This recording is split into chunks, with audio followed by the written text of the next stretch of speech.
तो स्वागत है आपका आज हमारी इतिहास की तीसरी क्लास में। इससे पहले हमारी 2 क्लास हो चुकी हैं। हम लोग जो है वैदिक साहित्य के अंतर्गत वेदों का अध्ययन कर रहे हैं। हम लोगों ने ऋग्वेद का संपूर्ण अध्ययन कर लिया है, जो भी इसमें मुख्य तथ्य थे। तो आज हम सामवेद का अध्ययन करेंगे। छोटा सा टॉपिक है ये। इसके बाद कल हम लोग यजुर्वेद और अथर्ववेद दोनों समाप्त कर देंगे। ठीक है, तो आइए शुरू करते हैं। सामवेद। सामवेद का अर्थ होता है गान। ठीक, सामवेद का अर्थ क्या होता है? गान। सामवेद के अंतर्गत जो है कुल मंत्रों की संख्या 1869 है। ठीक, लेकिन कुछ मंत्र इसमें एक से अधिक बार रिपीट हुए हैं, तो कुल मंत्रों की संख्या 1549 रह जाती है। अगर प्रश्न आपसे कभी पूछता है कि सामवेद में कुल मंत्रों की संख्या कितनी है, तो आपका उत्तर 1869 होना चाहिए। ठीक है, इसके बाद सामवेद में 1549 मंत्रों में से 1449 मंत्र जो है किससे लिए गए हैं भैया? ऋग्वेद से लिए गए हैं। ठीक, 1549 मंत्रों में से 1474 मंत्र जो है वो ऋग्वेद से लिए गए हैं। सामवेद में जो मूल मंत्र हैं, ठीक है, मूल तो जो उसके खुद के मंत्र हैं, उसमें जो वो कितने हैं? 75। सामवेद में मूल मंत्र कितने हैं? 75। प्रश्न अगर आपसे कभी ये पूछता है कि सामवेद में मूल मंत्र कितने हैं, तो आपका आंसर 75 होना चाहिए। ठीक, कुल मंत्र पूछता है तो आपका 1869 होने चाहिए। ठीक, इसके बाद क्वेश्चन बहुत ज़्यादा पूछा जाता है कि कौन सा वेद ऋग्वेद पर आधारित वेद है? क्यों आधारित है? कारण, क्योंकि 1549 मंत्रों में से 1474 मंत्र जो हैं किससे लिए गए हैं? अभी मैंने आपको बताया किससे लिए गए हैं? ऋग्वेद से लिए गए हैं। ठीक, ऋग्वेद से लिए गए हैं। तो ऋग्वेद से लिए गए हैं तो सामवेद किस पर आधारित हो जाएगा? स्वाभाविक है, ऋग्वेद पे हो जाएगा। ठीक, डबल स्टार लगा लीजिएगा। ठीक, सामवेद जो है ऋग्वेद पे आधारित वेद है। ठीक, भगवान श्री कृष्ण ने गीता में कहा है कि मैं वेदों में सामवेद हूँ। भगवान श्री कृष्ण ने गीता में क्या कहा है? कि मैं वेदों में सामवेद हूँ। ठीक, भगवान श्री कृष्ण ने गीता में कहा है स्वयं को कि मैं वेदों में क्या हूँ भाई? सामवेद हूँ। ठीक, सामवेद भारतीय संगीत का जनक या प्राचीन स्रोत माना जाता है।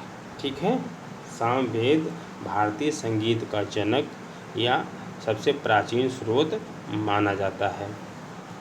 इसके बाद सामवेद में जो वर्णित मंत्र हैं ये किस देवता को समर्पित हैं? सामवेद में जो मंत्र हैं वो किस देवता को समर्पित हैं? तो वो सूर्य देवता को समर्पित हैं। ठीक, सामवेद में जो भी मंत्र हैं वो सूर्य देवता को समर्पित हैं। ये बात आपको विशेष रूप से ध्यान रखनी होगी। ठीक, इसके बाद सामवेद के ब्राह्मण ग्रंथ मैंने बताया था, ये क्या लिखे गए? गद्य में लिखे गए। क्यों लिखे गए? वेदों को समझने के लिए सामवेद जो ब्राह्मण ग्रंथ हैं वो गद्य में लिखे गए। ठीक है, वेद किस में है? संस्कृत में है और पद्य में है। पद्य गाकर सुनाया जाता है। ठीक है, और जो गद्य होता है एक तोड़ के जो है हम लोगों के बीच में सुनाया जाता है। जैसे कि आपने कविता हाई स्कूल 10th में होती है कि इसके रचनाकार कौन से, लेखक कौन से हैं। ठीक है, उसी प्रकार से जो ब्राह्मण ग्रंथ हैं वो गद्य में है। ठीक है, तो इसके ब्राह्मण बहुत इम्पोर्टेंट है, यही इम्पोर्टेंट है, सबसे ज़्यादा इम्पोर्टेंट है कि पंचविंश ब्राह्मण किसका जो है ब्राह्मण ग्रंथ है। तो पंचविंश ब्राह्मण जो है किसका है? सामवेद का है। यह सबसे प्राचीन ब्राह्मण ग्रंथों में से एक है। ठीक, यह सबसे प्राचीन ब्राह्मण ग्रंथों में से एक है पंचविंश। इसमें कितनी अध्याय हैं? 25 हैं। पंचविंश 25 में अध्याय हैं। ठीक, इसके बाद षड्विंश, इसको विशेष रूप से ध्यान दीजिएगा। षड्विंश क्या है? इसको अद्भुत ब्राह्मण भी कहा जाता है। ये क्वेश्चन पूछा गया है। किसको अद्भुत ब्राह्मण कहा जाता है? तो षड्विंश को कहा जाता है। ये क्वेश्चन बिल्कुल विशेष रूप से ध्यान रखिएगा कि जादू टोना भूकंप आदि का निदान का वर्णन है। अब देखना यहाँ पे एक बात आप लोग, जादू टोना ताबीज इत्यादि का प्रसंग कहाँ मिलता है? हमें अथर्ववेद में मिलता है। ठीक है, लेकिन वहाँ पे करने की बात हो रही है, ना कि निदान की बात हो रही, उपचार की बात नहीं हो रही है। तो षड्विंश ब्राह्मण में जो है जादू टोना भूकंप की क्या बात की गई है भाई? निदान की बात की गई है। ठीक है, इसके उपचार की बात की गई है। ठीक है, इसको कैसे भगाएं, ये पंचविंश ब्राह्मण का परिशिष्ट है। ठीक है, षड्विंश ब्राह्मण का परिशिष्ट। इसमें कितने अध्याय हैं? 26। षड माने 26 अध्याय। ठीक, इसके बाद आर्य क्या है? जैमिनी और छंदोग्य। ठीक है, उपनिषद। ठीक है, केन उपनिषद और छंदोग्य उपनिषद। ठीक है, अब छंदोग्य उपनिषद में क्या क्या जानकारी हमें मिलती है?